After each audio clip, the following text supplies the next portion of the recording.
waiting for me to do something. I do something. I throw him into the river. Welcome back to Lake of Voices. So we left off, I don't even remember, and it's been a few seconds since the last episode. He turns around to face me and his eyes are brimming with tears. He smiles slightly. I could do that.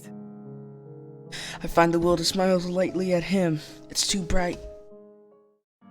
My goodness, is he close? Lou walks closer to me, then pauses. After watching me for a moment, he turns his eyes to the ground, waiting for me to do something. I do something. I throw him into the river. I just stare at him, unsure. After a brief silence, I finally sigh. Can I ask you a difficult question? He flinches. I don't think I'm the person you want to ask difficult questions. No one else can answer this one. It's about you. Oh, in that case, I'm really not the kind of person to give good answers. By his tone, it seems like he's trying to make light of the situation, but to me it still just sounds sad. Everything this man says is sad. He squeezes his eyes shut and gives no reply. Despite being clearly frustrated, it doesn't look like it's me he's upset with. Clearly it's himself. Soon he reopens his eyes, looking directly at me. You can ask me anything. That's the face of someone who would throw me into a river full of crocodiles. I hope you have a lot of patience. He smiles slightly, then stops smiling and throws me into a river. So, I pull him into the river too. Lost someone in the lake. Myself. Lou stumbles back a step from shock. I'm sorry for prying, but when we He stumbles found you, back. it seemed like you were Enough for me to throw him into the lake. And the way you've acted since My makes me goodness, think that she's something speaking is so much. wrong. Something beyond even being out on Sinlos. I give him a sympathetic look. Self-voicing No. enabled. Dang it, no, I no, give no, him no, a no, sim- no. Stop. Self-voicing disabled. Why am I even asking him this question? Do I really want to help him, or am I trying to forget what happened to us by talking about someone else's misfortune? When Lou speaks, his voice is barely above a whisper. I hate myself. I can't do anything. Wow, that's obvious. You don't have to say anymore. I didn't even know that he hated himself until he said it. His brows are furrowed, and he smiles at me in his self-deprecating way. He then throws me into a river full of crocodiles. I'm sorry. He laughs sharply at himself. I'm not with the concern. Jesus Christ, man. How can you say that? As I said in one of the episodes, there's like a fine line between self-deprecation and being modest, and that is like borderline self-deprecation. Not even borderline. You think that because you don't know? I do not believe you. Lou's eyes bore into me. I'm not I kick him upset into the because I river. lost someone out here. This is Sparta, I'm I upset. say. What? You gave me the perfect opportunity to cover up the pathetic truth of what actually happened. Man, how many All I had times to has do was this go word along with been your assumption. used? Pathetic for this When character. you're so direct, I can't keep my Jeez. thoughts hidden. I'm too afraid of making a mistake. Like, choose a and having the line personality covered somehow. mode. He stares back at the ground and sighs. Why do I have to be so terrible at He this? inhales, then pushes me into the river. Bewilderment rings through my mind, one ear to another. His words stir all sorts of baffling, jumbled emotions in me that battle it out for his supremacy as I gawk. Lou is, I don't know. Without looking up, Lou shakes his head. See? You shouldn't waste your sympathies on someone like me. You should have left me to die. No, I shouldn't have left you to die because I wouldn't be able to kill you. Like a shot, my anger flares Pull up. yourself together. I didn't leave you behind before, and I'm not going to do so now.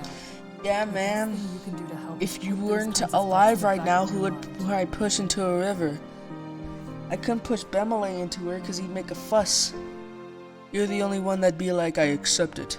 Or what? I won't make it to the other side? Lou laughs bitterly, his smile almost cruel. If I thought joining you was a way to stay alive, I would have acted much differently. The only reason I came along is because I thought it might be nice to not die alone. To die alone? Oh, you're gonna die with a bunch of crocodiles eating your flesh. My words sputter and die in my tongue. Lou continues to speech, ignoring my reaction. I really didn't know what he was saying before. I asked him if I could go out on the bridges in the past. He told me not to. Said I couldn't handle it. This was my only chance to prove I'm not worthless. Or to finally accept that I was, once and for all. And we know what the truth is. Stop. I no longer keep idly listening to him speak. I'm tired of his voice. I decide to drown him out by drowning him. It doesn't have to be this way. You said yourself that it isn't over until it's completely over. There's still a possibility that... No, there isn't. Stop? My blood pounds in my veins. Instinctively, I place both of my hands on his tightly wrapped upper arms. I then throw him into the river full of crocodiles. What has happened to you? But if there's something you need to do, you can try again tomorrow night. Lou closes his eyes and smiles to himself. I maintain my grip on him, waiting for his response. ... All right. I'll try to stay alive if you'll do something for me. What is it? Don't put yourself in danger for my sake anymore. My fingers curl harder around his thin arms. I break him, and then I throw him into the river. Wish I could argue further, but I don't know what is going on in his head, and I might push him back into giving up. I don't have the luxury of trying to reach him a second time. I release him and take a step back, I'll accept so that I can kick him into the waters. You need to survive too. He laughs. It goes without saying. Lou smiles testingly. Jeez, the words in this. His attitude is still difficult for me to grasp, but I attempt to smile in return. I say nothing. I sigh wearily, and yet somehow feel as though my resolve has been strengthened, at least for now. Get out. I want to see how everything is on the island. I'll make it easier by coming along. Then you won't ever have to check them. This time I am able to smile easily. That'd be good. Oh. Happy to help. He readily moves beside me. It's a trap! I throw him into the river. Lou and I head through the wooded part of the island. There isn't anything that could be called a path, but we managed to pick our way through the bush quite well. Through a thinner stand of trees, we briefly catch sight of the guide standing on one of the beaches. He seems fine, but even though I'm sure he turned his head toward me, it makes no show of acknowledging us. Oh my goodness. We move on and eventually find Bemele in a jagged clearing, leaning against a tree. He's already noticed us and is looking our way, smiling. As we get closer, I can pick up on the sadness behind his jovial expression.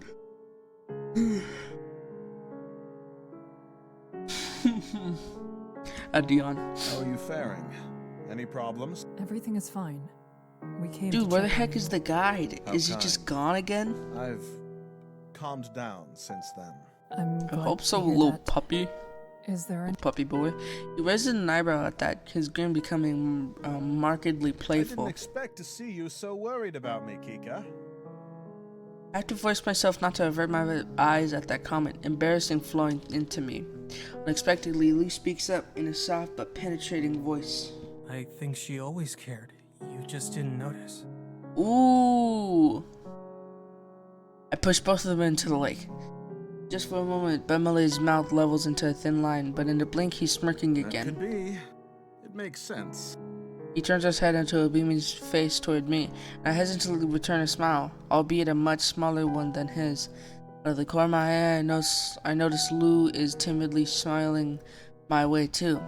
Emily glances between Lou and I, noticing something between us. He does not mention it, however. Instead of, he throws his out wide in a sour Have you seen the expression. guide? Bemele is clearly asking out of a sense of oh my gosh, he's gone again? Sounds of obligation, and makes no secret that he's not pleased to be discussing the guide. I nod in I response. saw him earlier. He is the same as always. Good, good. In that case, I'm going to stretch my legs for a bit.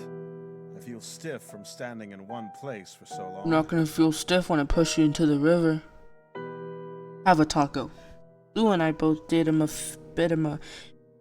brief goodbye. Bemele waves as he departs. It's good He to moves know closer. others are well. Man, I know this guy's eye color better than my mom's. And I love my mom. I do not like this guy very much though. I only like it when he's being eaten by crocodiles. We have nothing to do. Speaking of, I push him into the river. We have nothing to do with our free time. Not free time. Our time now. Even I can't ignore the wistful tone of my voice. Something is tugging at my heart, trying to tear a piece away. Lou seems uncomfortable with my lowering mood. He stares out into the woods rather than me. I think I'll go to the shore. Oh, shouldn't his words snap back hard to hard reality. What? Why? I saw something earlier that I'd like to check out. The shoreline is dangerous. Whatever you saw could not be worth the risk. Lou actually laughs, a sudden sound that's as close to snickering as it is to sputtering. Watching a Nyx drag itself goodness. across the shore in the middle of... I give him a humorless, reprimanding look. I feel vaguely like I have used this face to dissuade pets and young children from behaving poorly in the past. I was only joking. Man, he is like a pet and a child, my guy. Oh, thankfully it seems to work on grown man as well. Toby is telling the truth. For someone so nervous, he can be quite reckless. I'm still going though. Don't worry. He gives me a self-effacing, lopsided smile, You said you didn't want to like make someone me with a watch stroke out would for give you. I'll be back soon. You won't even notice. I sigh. Part of me wants to keep lecturing on how serious this is. I just want him to be safe, but I fear I don't have the words to convey that without making the situation worse. Of course you both would come. He's smiling, but I can see the truth in his eyes. He is The disappointed. shore is unsafe for anyone. It isn't because I do not trust you. Yeah, of course I don't trust him. That's why I'm throwing him into the river. And it keeps coming back. Lou does not look any better over the reassurance. He avoids eye contact while continuing to have something of a pout on his face.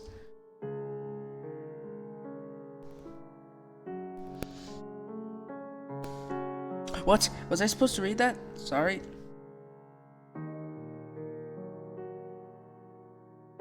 Goodness. Perhaps the true issue is that I included Bemele rather than offer him to go alone. I can appreciate how he feels, but we cannot afford to underestimate the risks of this island regardless. My goodness. I cannot. Still, his interest in me causes a secretive smile to play across my lips.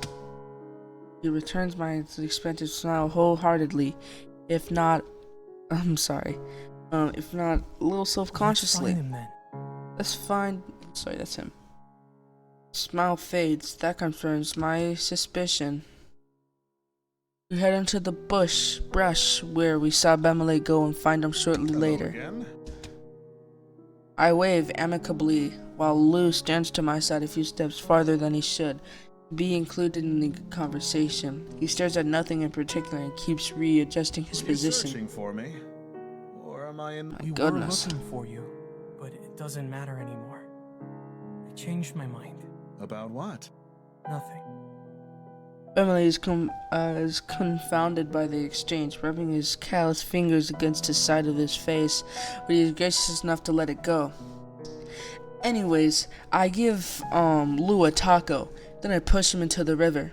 I give Bemele a taco. I had to push him into the river, until now. I turn towards Lou, a bit confused myself. Wait, did I just skip over that? We could...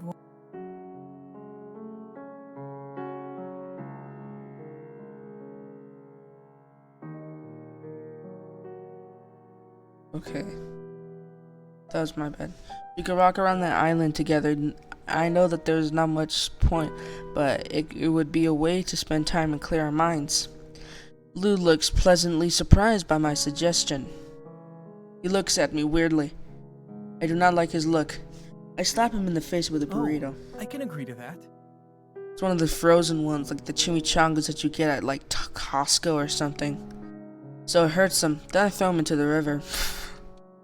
Only then do I realize that Bemele was doing nothing but wandering around aimlessly by himself all this time. I feel a touch of embarrassment enter into my consciousness. Then again, perhaps resting would be better.